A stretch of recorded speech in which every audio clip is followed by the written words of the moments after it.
Welcome to Training Unleashed, the show that will help you design and deliver training that's off the chain and will make a difference. Now, here's your host, Cordell Riley.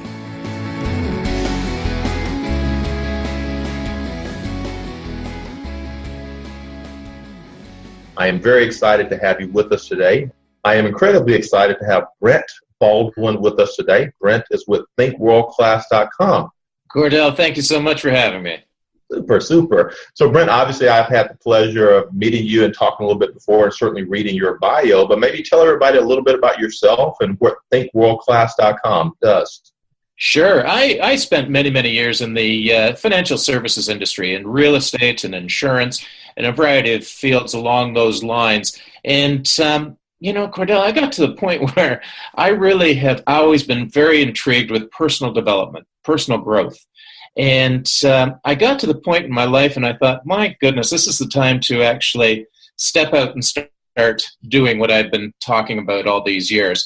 So I started with a humble blog, and the blog has grown quite remarkably, much to my surprise. I think when I started 3 years ago, I had my mother and my wife were the only subscribers that I had, and now I've got an international audience on my blog and podcast of many thousands, that I'm proud to say. So it's that's sort of the baseline where I've started from, and I've written 2 books, Think World Class, and the second book just released this past week, World Class Thinking, and taking a different approach to the writing side of it. And in addition to that, I do a lot of personal coaching, keynote speaking, things along those lines. So I've got a number of activities or things that I do, but it's all within that genre of personal development that I really do love and enjoy. Super. So, Brent, quick question. Your wife and your mother still subscribers today? I haven't looked, Cordell, but I hope they are. I do too. Super. So, Brent, as I was reading your bio, and I want to look at this, I want to quote this right. One thing that jumped out at me, that when it talked about what Think World Class does, I'm going to read this, is about choosing to shift our thinking today rather than living with the intentions of doing it tomorrow. Talk a little bit about that. Absolutely. Thank you. And that's a great place to start the conversation. There's so much, when it comes to the personal development, I think that what oftentimes we try to do, and what's actually presented by a lot of people at the front of the room or in books that we read and other materials, is that, it's a massive change that they're promoting. It's not just one or two things. There is a huge lifestyle change that's being suggested, or massive change of some description to get different results than what people are getting today. And, that may be sustainable for a short period of time. But, Cordell, I don't know about you, but I know over a long time, when I try to do changes that are that big, that large, and that comprehensive, that may affect my life socially, from a family standpoint, from a business standpoint, it's hard to sustain it, if not impossible to sustain it. Mm-hmm. Fundamentally, there's nothing wrong with any one of us as a baseline. We've all got character traits and unique things that are wonderful traits that we should be embracing and celebrating individually. So what we need to do is maybe shift a few things rather than change the whole dynamic, to change the whole conversation. Shifting a few incidental things that will also dovetail and support who we are as individuals. And that way, through that minor shift, we will be able to sustain it and implement it and integrate it into our lives and keep it there for a longer period of time, reaping the results that we want to get. You talked about shifting and doing things better, doing things differently. What are some simple things that we as individuals can do to improve performance? Are there some simple things that you can think of that you'd love to share with our audience that can help everybody kind of improve their performance?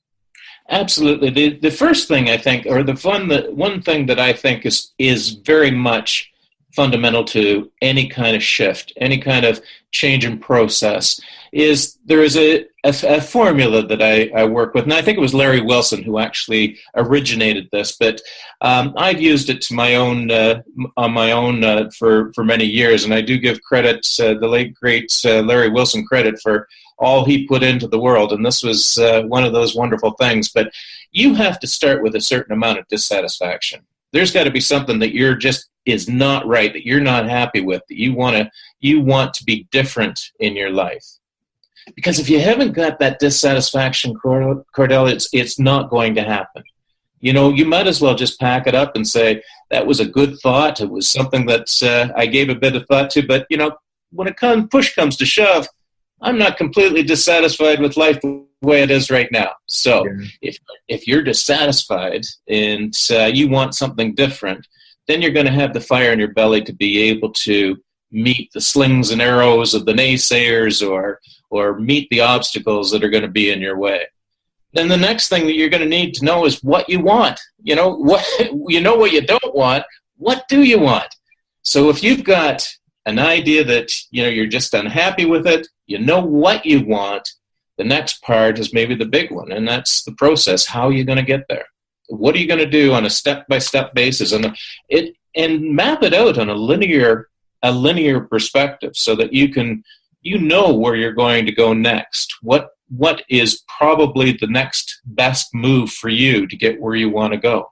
Mm-hmm. Now, those things have to be greater than the cost, and greater than the cost, not just financially, but what's the cost that you're going to have emotionally, intellectually, spiritually, family, all different aspects of your life. Socially, there's a cost to everything.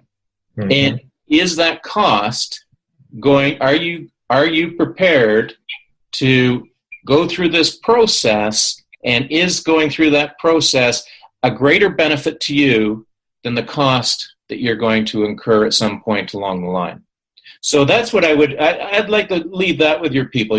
Dissatisfaction plus a vision plus a process is greater than the cost. Training Unleashed is brought to you by Tortal Training, specializing in e-learning and interactive online training solutions for corporate, government, nonprofit, and franchise organizations. Tortal makes effective training easier. Just go to tortal.net to gain access to real-world tools that can make a difference. That's tortal.net, Tortal, tortal.net. Brent, what does the process look like? How do you come up with what is the process? Well, there are a couple of things that I think are fundamental to the way I approach this. And the first, from an individual perspective, is I like to say, begin at the beginning. Mm-hmm. As obvious as that sounds, sometimes we start a project and we want to jump right in halfway through. But beginning at the beginning is more than just where you're going to be starting or taking off from. It's also about intimately understanding yourself as an individual and doing a personal inventory. This is sometimes, I think, a lot of people don't spend the time that they need to go through this process and to come up with a clear understanding of what they can do and what they can't do, what they're prepared to do, what they are prepared to do, where they can make compromises, what do they need to learn. So going through that personal inventory will give you a baseline. This isn't a time to start fibbing to yourself. This is the time to get real with you and say, I can do that, but the bottom line, I don't really like to. So maybe that's something I need to delegate or find a workaround or partner with somebody or find somebody who has done it and hack their solution as quickly and as easily as I can to get me through that bit of a molehill or that bit of a stumble that's in my way. Understanding yourself at that level allows you to make informed decisions about how you're going to go about it. It also allows you the opportunity to be able to make informed decisions as to who you need on your team. And it isn't that you have to hire people on a full-time basis. Friends and family that would gladly lend a hand to help you with a particular project that you're working on for a short-term period of time. We all have this we're a center of influence in our lives, and we are all blessed with trusted advisors and people that are just so willing to help us if we know what we're asking for. If we know exactly what we want and what I'm having trouble with. Yeah. Maybe it's something you need to learn. Maybe it's something you just need to walk away from. Because I know, my wife says I can fix just about anything in the house as long as I can do it with a heavy, blunt instrument. Yeah, I'm good at whacking and smacking things. I'm just not too good on the fine finish, Cordell. That still works, though, right? That works. That's how I fix a lot of things. There's nothing wrong with the friction fit. Yeah. It may not look pretty, but it'll work. Yeah. So. When it comes to things like that, I know that I need help. I need to have somebody come in or show me or to work around that particular issue that I have so that I can get past that and move on to the next part. We're so glad you're listening to this episode of Training Unleashed, brought to you by Tortal Training. The difference between Tortal Training and other online training companies is we're primarily a training company with technology, rather than a technology company that does training. Want to find out more? Just go to tortal.net. That's Tortal, tortal.net. I know that you have a passion for training and education. So maybe let's kind of talk a little bit about training. What are some of the things that you see the best people in the training and development space kind of doing right now? Brent, any thoughts or perspective on that? Yeah, Cordell, the one thing that I am most taken back with right now, that I'm most excited about, is the whole field of neuroscience and what's coming together in the understanding of plasticity in our brains. Our minds, we used to believe for many, many years up until just recently that our brains developed, and by a very young age, that was pretty well it. Well, as it turns out now, neuroscience has discovered that is not necessarily so. We can create new synapses in our brains to compensate parts where we've had damage, whether it was from concussion or atrophy, whatever the cause of it is. There are possible ways of being able to still grow and expand our cognitive abilities. And so, you get to my age, Cordell, and that's a good thing to know. You can't teach an old dog new tricks? Yeah, exactly. You can, though. You can. Neuroscience proves you can teach an old dog a new trick. And he will remember if it's put in the right way. So that's one of the things I think, their implications of neuroplasticity is, it sets a new paradigm for us all to embrace and to understand. And it kind of rewrites the agenda for so many of us and how we learned and what we're capable of learning. It may take a little longer as we get older, but we all have the capacity, we all have the cognitive ability to be able to adapt and to learn and to move forward. So it's, can't teach an old dog new tricks is no longer the old wives' tale that it once was, and it doesn't have the credibility that it once did. We can learn more, and we can continue learning well until our senior years. So I'm very excited about that concept. So Brent, as I think about that from a group of training professionals, what kind of resonates with me is that just being aware of your audience and who you're trying to teach to, and if you're teaching the millennial generation, the baby boomer generation, there is still an aptitude and ability to grasp certain things, but you got to make sure you're positioning it in the right way, because the mind is still taking in things, but you just got to think about how you're positioning and disseminating information to multiple channels. Is kind of what I think of when I hear you kind of talk from that perspective. And that applies so accurately, not only with training and development, but day-to-day conversations as well. When we're communicating one-on-one, when we're talking to people, or if we're mentoring somebody, or we're coaching somebody, those are the things that we need to be cognitive of and be very, very open to and receptive to changing or modifying the point we're trying to make so that it's going to resonate with our audience, whether that's an audience of 1 or an audience of 5,000. Yeah. The issue is still fundamentally the same. It's a conversation that's happening. So, Brent, maybe let's go to the other side of it. So we talked about some of the great things that people are doing in training. What are some of the things that maybe leave some area for opportunity that are really people are not doing the right way from a training perspective? Any thoughts and perspective on that? Yeah, Cordell, I think that when, based on what we've talked about so far, I think when the big thing is when people come up with a one-size-fits-all solution, where there isn't any flexibility to accommodate the individual interpretation of what's being said or what's being promoted.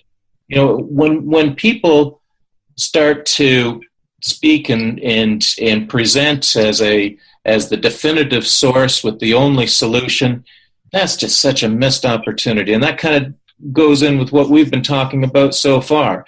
You know, you've got to have your conversation to be open, and so that can be received by a number of different people from a variety of different backgrounds for exponentially number of applications. And it's being that kind of open and having those kind of variables available for the interpretation of your audience so that they can take the information that's available and apply it in a meaningful way to facilitate some personal growth or personal development on their own playing field. You know, when push comes to shove, when you get up in the morning, you put your feet in your shoes, there's only room for one pair of feet in there. So it's about being able to take those moments and being able to apply the lessons to your life as you see fit, to make those modest shifts so that you can eventually affect change. But it's an incremental process, not something that's going to happen overnight. And I think when people stand up in front of a group of people and say, you know, you do it this way, you follow A, B, and C, and you're going to change the world, I think they're doing a disservice to not only their audience, but the premise that they're trying to promote. I know you get the opportunity to talk with a lot of business leaders, businesses, and see a lot of different companies and organizations. Are you finding that people and companies are willing to make the investment and allocation for training and development that is needed out there? Are you seeing it's too much, too little, right in the middle? What's any thoughts and perspective on the investment that companies are willing to make in training at this point in time? You know, I think that there is a real openness for corporations to employ trainers, to look at new ideas, to make investment in their employees like never before. But saying that, there has to be a business reason for it. There needs to be something in place that's going to pay dividends. It's not like Fun Friday and we're just going to have the afternoon off. There has to be a message that has benefits to the corporation, because the corporations are investing large amounts of time, money, energy, and effort to provide this, and there needs to be a corresponding relationship, a value relationship. And whether that is to enhance the culture within an organization, to improve retention, to look at enhancing sales and bottom line and additional revenue. Those are all fundamental to the organization and a byproduct of the investment they want to make in their people.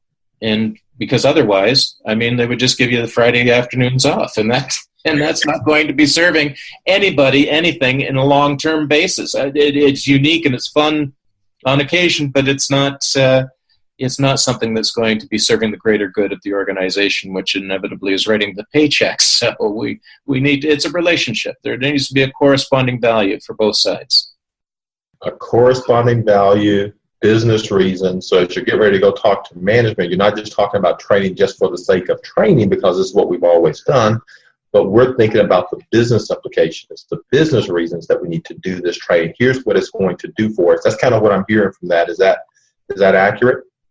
Yeah, that is absolutely accurate. You know, the bigger the problem you can solve for the organization, the better the opportunity you're going to have with that organization for to work with them to collectively, because again, they need to be co-opted to that process. I think a lot of people come in and they have a message, but they don't do the research to see how their message. I'm not suggesting the message should change. The message should not change, but how you present the message should change based on the audience, and that takes a little bit of legwork, a little bit of work, a little bit of interviewing, a little bit of communication back and forth with all levels of management and the target audience. So having open communication is really a starting point to this whole process, Cordell, and it's I think something where you just don't show up and start talking.